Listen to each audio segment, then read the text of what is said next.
What's going on? Welcome back to another Boom Beach video. Gosh, the Thursday before the Mega Crab is so awkward because we know the Mega Crab is so close, but I got work tomorrow, so I can't stay up and play it. Good news, we still have the Vampire Zookas for 14 hours, almost 15 hours here, so we're going to have a little bit of fun with them and Scorchers. And a quick news break for you Warships people. The season is delayed, I guess another week. It says 10 days out. I think Boom Beach made a tweet confirming it. So, yeah, you get another week of rest if you are into Warships. I'm not too into it, but I am into plugging our creator code Cosmic with the Mega Crab and Warship season, usually starting around this time. This is when most people buy their instant training and diamonds for the month. So if you would get that creator code Cosmic plugged in, best way to help us out, and we thank you. But let's go ahead and go for War Factory. It looks like we got a bit of an easy one, and we're going to be bringing Scorchers and Vampire Zookas,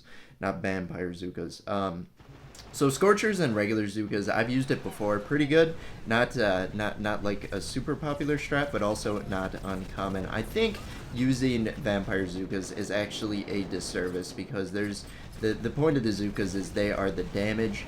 And the Vampire Zookas, you know, they trade a lot of that damage for health, which is good in certain cases, but with the Scorchers, you already have enough health.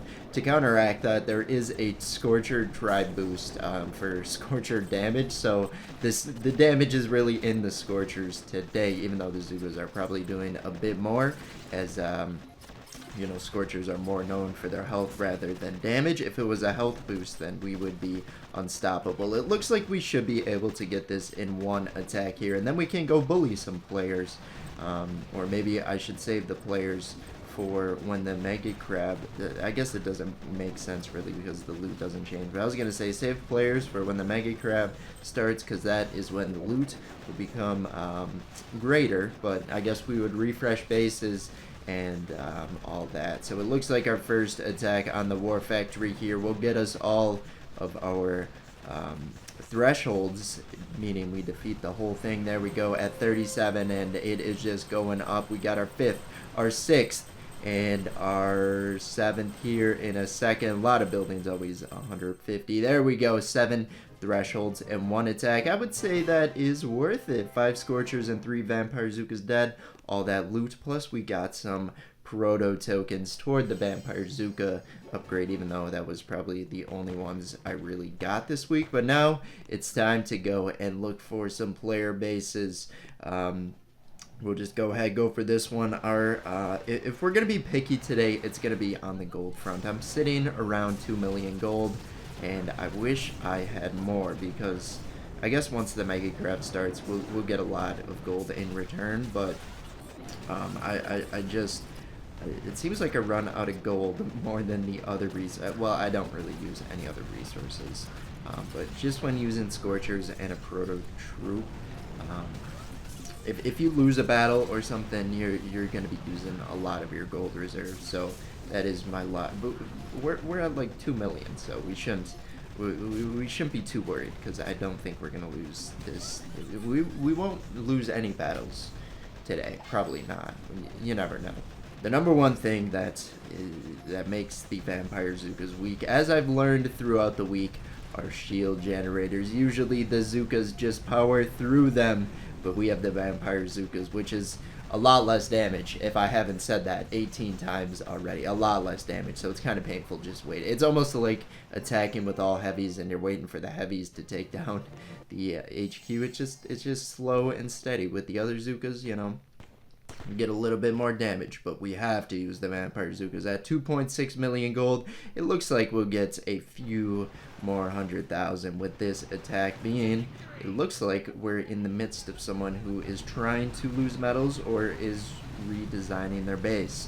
I'm not quite sure, but I guess we'll take it. A nice second attack here. We'll just go ahead, get a flare on the HQ, and we should be able to take it out. Our Zookas are taking a weird path to get to the HQ. They are trying to die by that rocket launcher right there.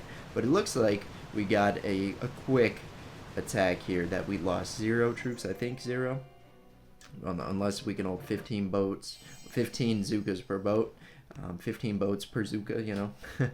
Alright, moving on to the next one here, and we run into some ice statues. That is not gonna... what we do fear, actually, with this base is the Simo. I think that Simo would do a great job picking off a lot of Zookas. We're gonna go ahead, barrage, artillery, and then the artillery didn't do much, so we're gonna throw another... you know, that was a huge waste of energy. Thinking about it, that Simo was pretty low. I think another artillery would have taken it out, and I'm not even sure if we're going to use any more artillery. Might as well, since I'm talking about it. We'll go ahead, go for the shock blaster and a boom cannon here. Boom cannon has health boosted in the tribes, so we're not going to worry about it. Now might not be worth spending all that energy to take out a boom cannon, but let's try and use a shock bomb on all of it. I missed two out of the three I was going for, but we got the boom surprise, so that's console. The boom surprise was in the middle. That was a guarantee we were gonna get. It looks like we dropped a Scorcher, about to be number 2 here by that boom surprise. Maybe not. We're trying to get some critters out there protecting the one Scorcher. We have lost one Vampire Zooka and one Scorcher. Will it be more? I'm not sure. The Vampire Zookas doing a great job healing themselves up, and down goes the HQ. Did not lose another troop there, but it is a shame. We did lose that one Scorcher. That should be a good amount of gold, but what a Scorcher. This would be like 80,000 gold, 84,000 gold. Very close there, but we have approached over 3 million gold. I don't know. Approached over 3 million? Yeah, that makes sense. I'm going to skip this base. Looks a bit difficult. Not enough gold. For the risk, in my opinion, but this one definitely does almost 500,000 gold. You think you're gonna get away with that, my friend? No, I'm gonna go and I'm gonna bark down your Simo first and foremost. Don't want you picking on my Vampire Zookas, and we'll get the how did I not hit that cannon? A rookie mistake by me here. We have been doing that quite a bit today, but hey, what's new? And I just realized we are spending a lot of our energy, and we need the energy for the Scorchers. It looks like we still have 17, so it's good we didn't use them all. I'm going to go get those boom mines taken out right there. And now we will just look, no laser beams. I think that would be a bad factor in this base. And for some reason today, I brought Iron Will.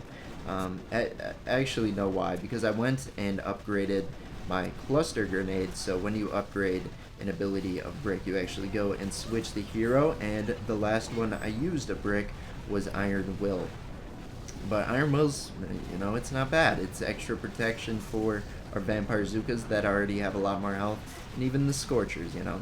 What is it, like almost 60% damage reduction, somewhere around there? That is clutch. So we're able to take that base out, only losing one Vampire Zooka. How are we losing the one? It's like turning into medics. You always lose one in a battle. The downside of brick is the game crashes if you pop Iron Will or battle orders too close to the battle being finished. It's been like that for years. Somehow still an issue, but maybe one of these days we'll get a fix on that, but I wouldn't put my money on it. Anyway, moving on to the next one here. Tons of boom cannons straight off the bat. We're going to go ahead and get a couple shocks out, and we're going to pop an Iron Will as we are approaching Minefield Paradise there. Not being paradise for my troops, because we are not bringing any heavies. But we know heavies are really the only troop that are enthusiastic about running through minefields, but having that Iron Will with us, oh my gosh, we got to get rid of that boom mine. I knew my Zookas were getting close there, but luckily we were able to, you know, we probably hit our Scorcher with that artillery as well, and then the boom mine, but it was worth it to save a Vampire Zooka. And I think our Vampire Zooka, the one loss for the attack here is going to be because of the shock blaster, but we have it suppressed with a shock bomb right now. So we'll go ahead, get a flare onto the HQ, get an Iron Will popped, and we might have another. Oh my gosh, we're gonna lose one over here. No, I forgot the Vampire Zookas. They heal themselves up perfectly, and there it goes. Down goes the base. A lot of ice statues. I remember looking at you earlier this week and didn't attack because of the ice statues, or maybe I did attack and then fail, and then I think I actually failed the attack earlier in the week, and I ended up going to a different base. No shame about it. Came back, circled back, and took you out with Scorchers and Vampire Zookas, and I didn't even sweat that attack. So, anyway, we'll move on to our final attack here. attacking in the ice region, getting rid of all the boom mines, and then I'm going to go ahead, get a box of critters, take out the boom mine and the shock mine there, and then I'm going to get a box of critters right here to try and distract the defenses. Thankfully, that shock launcher did not throw... Okay, it ended up doing it. Spoke a little bit too soon there. I thought the critters I threw were going to take that opportunity away from that shock launcher, but I guess not. And we'll go ahead and get a flare on the HQ. An absolute stomp fest for our last attack. You put Scorchers with any troop and they are good, but the Vampire Zookas, it has been fun attacking with you this week. It might have been a short week because they wanted to rip you from our grasp before the Mega Crab, but that's alright. Like I said, Boom Beach, it's not often. I think there's been once or twice where I remember a Proto Troop being a part of a Mega Crab. One of them being Lasertrons. That Mega Crab was awesome. I may or may not be hinting at something, Boom Beach. You know, you want to bring back the Lasertrons for a Mega Crab week? That would, that was... I think that would, like, everyone had a lot of success that week and probably a lot more people played, so, you know, might be a good thing for everyone. But that's going to be it. Thanks for watching. Good luck with the Mega Crab. We'll see you in our next Boom Beach video. Bye-bye.